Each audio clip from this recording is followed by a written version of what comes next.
للہ وکفا والصلاة والسلام علی سید الانبیاء وعلی آلہ واصحابہ المجتبى اما بعد فاعوذ باللہ من الشیطان الرجیم بسم اللہ الرحمن الرحیم والضحى واللیل اذا سجا ما ودعک ربک وما قلا وَلَلْآخِرَةُ خَيْرٌ لَكَ مِنَ الْأُولَى صدق اللہ وصدق رسولہ النبی الکریم الامین وَنَحْنُ عَلَى ذَلِكَ لَمِنَ الشَّاهِدِينَ وَالشَّاكِرِينَ وَالْحَمْدُ لِلَّهِ رَبِّ الْعَالَمِينَ مولاي صل وسلم دائما ابدا على حبيبك خير الخلق كلهم فإن من جودك الدنيا وضرتها ومن علومك علم اللوح والقلم يا رب صل وسلم دائما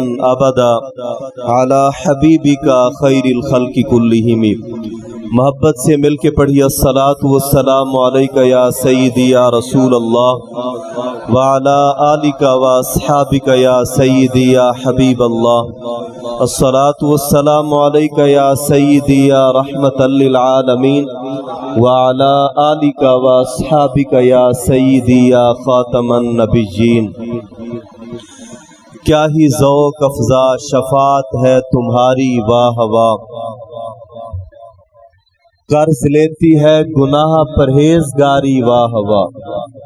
اعلیٰ حضرت رحمت اللہ علیہ حضور کی بارگاہ میں عرض کرتے ہیں میرے آقا کیا ہی ذوق افزا شفاعت ہے تمہاری واہ واہ، قرض لیتی ہے گناہ پرہیزگاری واہ واہ۔ یہ بات ویسے بڑی کمال ہے، میں اس لیے اس کی تشریح تھوڑی سی کر کے پھر آگے بات بڑھاتا ہوں۔ قیامت والے دن جب محبوب علیہ الصلوۃ والسلام تشریف لائیں گے نا میدان معاشر میں، تو پھر لوگ آپ کی طرف بھاگیں گے۔ محبوب علیہ الصلوۃ والسلام جب شفاعت کا سلسلہ شروع فرمائیں گے تو گناہگار آپ کی طرف آئیں گے اور ان کو آنے دیا جائے گا کہ گناہگار آئیں اور حضور کی بارگاہ میں عرضی پیش کریں تاکہ محبوب علیہ السلام ان کی شفاعت فرمائیں۔ اور رش کی وجہ سے نا، بھیڑ کی وجہ سے ایسا ہوگا جو فرشتے ہوں گے نا دربان، انہیں کہا جائے گا نیک لوگوں کو نہ آنے دو، رش ہی بڑا ہے، نیک لوگوں کا یہاں پہ ابھی کام نہیں ہے، ان کو پیچھے ہی رکھو، اس لیے کہ ابھی گناہگاروں کی باری ہے۔ یہاں گناہگار مراد ہے، غدار نہیں۔ بات سمجھ آ رہی ہے نا؟ اسلام سے بے وفائی کرنے والا، دھوکے باز نہیں، جس سے دنیا میں غلطی ہو گئی۔ گناہگار ہونا اور ہے، غدار ہونا اور ہے۔